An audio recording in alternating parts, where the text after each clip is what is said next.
नमस्कार, स्वागत है आप सभी का सी न्यूज भारत में। मैं हूं आपके साथ ज्योति श्रीवास्तव। वक्त हो चुका है उत्तराखंड बुलेटिन का, जिसमें बात होगी देहरादून की, जहां मैक्स हॉस्पिटल ने जानलेवा विंड पाइप चोट के बाद 45 वर्षीय स्कूल टीचर की बचाई जान।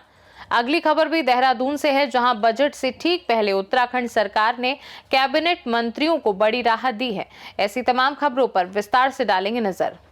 Max super speciality hospital Dehradun के डॉक्टरों ने एक दुर्लभ और अत्यंत गंभीर मेडिकल इमरजेंसी में समय पर हस्तक्षेप करते हुए 45 वर्षीय स्कूल शिक्षिका की जान बचाकर एक बड़ी उपलब्धि हासिल की है। हरिद्वार के पास हुई एक सड़क दुर्घटना में महिला की सांस की नली लगभग पूरी तरह फट गई थी, जो समय पर इलाज न मिलने पर जानलेवा साबित हो सकती थी। अस्पताल पहुंचने पर डॉक्टरों ने पाया कि मरीज के सिर और गर्दन में गंभीर चोटें हैं, त्वचा के नीचे हवा फंसी हुई थी और सीने में हवा का रिसाव हो रहा है। ये सभी संकेत गंभीर एयरवे इंजरी की ओर इशारा कर रहे थे। इसके बाद डॉक्टर अरविंद मक्कर, डायरेक्टर कार्डियक, थोरेसिक एवं vascular surgery max hospital team ने तुरंत इमरजेंसी सर्जरी की। इस टीम में doctor Iram Khan, senior consultant ENT surgery भी शामिल रही। डॉक्टरों ने फटी हुई विंड पाइप को सफलतापूर्वक मरम्मत की। Max super speciality hospital Dehradun अत्याधुनिक क्रिटिकल केयर इंफ्रास्ट्रक्चर, उन्नत डायग्नोस्टिक व सर्जिकल सुविधाओं और अनुभवी मल्टी डिसिप्लिनरी मेडिकल टीम से लैस है, जो इस तरह की जटिल और दुर्लभ मेडिकल इमरजेंसी को सफलतापूर्वक संभालने में सक्षम है। देखिए, ये एक महिला जो मैंने बताया, उनको बाइक पे पीछे दुपट्टे से चोट लग गई थी, जिससे उसकी श्वास नली, जिसको ट्रेकिया बोलते हैं, उसमें चोट लग गई थी।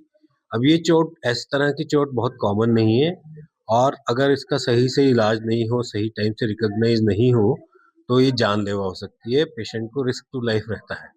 तो ये जो पेशेंट है हमारे पास टाइमली आई, और मॉनिटरिंग और आईसीयू केयर में हमें मालूम चला कि इनको ये मेजर श्वास नली की इंजरी है, और इसको डायग्नोसिस और ट्रीटमेंट एकदम सही समय से मिलने से पेशेंट की रिकवरी ठीक हो गई। ये महिला को पता चला कि उसके फेफड़े में इंजरी हुई है, प्रॉब्लम है। उनके श्वास नली में इंजरी है, महिला को पता नहीं चला था। वो हम लोगों ने जब यहाँ पर मॉनिटरिंग किया तो हमें समझ में आया कि इनको सांस लेने में दिक्कत हो रही है, और एयर लीक, बॉडी में एयर लीक बहुत ज़्यादा हो रहा है।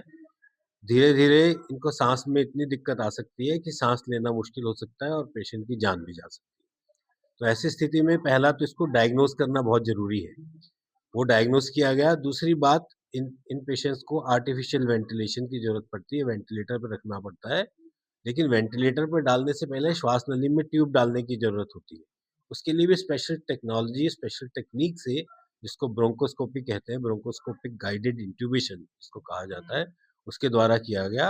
और एक इमरजेंसी ऑपरेशन डॉक्टर्स की टीम ने, जिसमें ईएनटी सर्जन है, पल्मोनरी मेडिसिन के डॉक्टर हैं, और मैं खुद थोरेसिक सर्जन हूँ, कार्डियोथोरेसिक और वैस्कुलर सर्जन।